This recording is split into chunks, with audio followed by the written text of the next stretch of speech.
Good morning, everyone. Well, already a good chance of rain today, but it looks like an even better chance tomorrow. And tomorrow, we're talking about some folks seeing some snow again. So, we're going to be cooling down as well. So, today we got a cold front sweeping across the state, and then tomorrow, a little wave of low pressure. So, that's why we got a rain chance and eventually a snow chance of both days. Let's start 8 a.m. this morning. Now, a lot of folks are going to have a dry morning commute, unless you're around Mason City, Sioux City, there we are going to be dealing with some showers around this morning. And then this area rain, associated with a cold front, is going to be pushing to the south and east as we go through the day. So let's jump ahead to 11 a.m. Notice, still dry around the Quad Cities, but now we're seeing the rain push into Waterloo, around Des Moines, maybe even the Cedar Rapids area. But notice how that area rain kind of breaks up some. So I do think that it's not going to be widespread activity as we get into the late morning, early afternoon. There are going to be gaps in the activity, but it's going to be around. It's a day to carry the umbrella. You're not going to need it all day, but at some point, yeah, you probably will. Check out 2 o'clock, the rain chance beginning around the Quad Cities. Notice some gaps, so not a guarantee you're going to see rain at 2 o'clock, but the chance begins. In general, it looks a little bit wetter in the central part of the state. So if you're in Mason City, Waterloo, more frequent rounds of showers, rain stop, might happen a little more frequently in the central part of the state versus to the east and west. Homebound commute, yep, scattered light showers are still going to be around, still the best chance in the central part of the state. You might get lucky for the homebound commute and be in one of those gaps, but it is a possibility. Now let's jump ahead to midnight, because the front clear of us, and so there's actually not going to be much going on. I think a lot of folks are going to dry out during overnight hours, but it's going to be short-lived. Let's talk about the morning commute for tomorrow.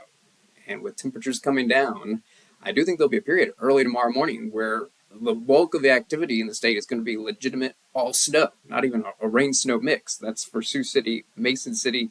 We may never get into the snow in the Quad Cities. Maybe a couple flakes mixing with the rain. But notice the better chance of precipitation in general for the morning commute tomorrow is going to be across the northern third of the state. It's probably the best chance for places like Mason City, but going to leave in the chance for some snow for Waterloo and Sioux City.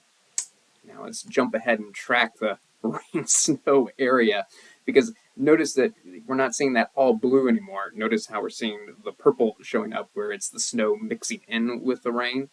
And again, temperatures will be rising, so it becomes less and less likely. Even notice around Sioux City, that little bit of purple showing up. So best chance of snow is in the morning tomorrow, and as we go through the day, it's more likely that it's going to be rain than snow, but we'll leave in the chance for that rain-snow mix for places like Waterloo, Mason City, Sioux City, where it could be rain and then snow and then rain again.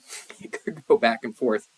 That said, if you don't see any snow in the Quad Cities early tomorrow morning, it's probably not going to happen. And it's going to be all rain. But notice how in general, there are still some gaps showing up tomorrow, but there's some darker shades of green showing up. In general, a little more widespread activity. This is early afternoon tomorrow. Notice the rain-snow mix continuing for Sioux City, Mason City, Waterloo, but all rain in the eastern part of the state. And homebound commute, yep, still a chance for scattered rain or snow showers across the state. That said, we've been talking about snow for a while. Because it's a rain-snow mix, accumulations are not going to be oppressive. At most, you could see a half an inch. Most are going to see less than that. So that's the rain and snow situation. But we've also got to talk about the winds and temperatures. Now today, variety in temperatures, depending on when the cold front gets to you. How about a high of just 42 in Mason City, 48 in Sioux City, but warmer in the Quad Cities. High of around 53. No matter where you are in the state, a very windy afternoon. A little bit windier to the west than the east, so gusts are going to be around 40 miles per hour to the east around the Quad Cities. They're going to get a little bit stronger as you go to the west. Around Sioux City, I think those gusts could reach 50 miles per hour this afternoon. And it's going to stay windy tonight. I do think the winds come down, but in general, we're still looking at gusts mainly around 30 miles per hour across the state. So a wind chill factor with these temperatures in the low to mid 30s. And then tomorrow, another windy day. Now, a little bit of improvement in the eastern part of the state. We'll just call it windy instead of very windy. Gusts more in that 30 to 35 mile per hour range. But I tell you what, I think the winds are actually going to get worse in the western part of the state. Around Sioux City, I'm not ruling out some gusts getting up to 60, yes, 60 miles per hour. And then look at these temperatures. We should be in the upper 50s this time of year, instead mainly in the low 40s with a wind chill factor.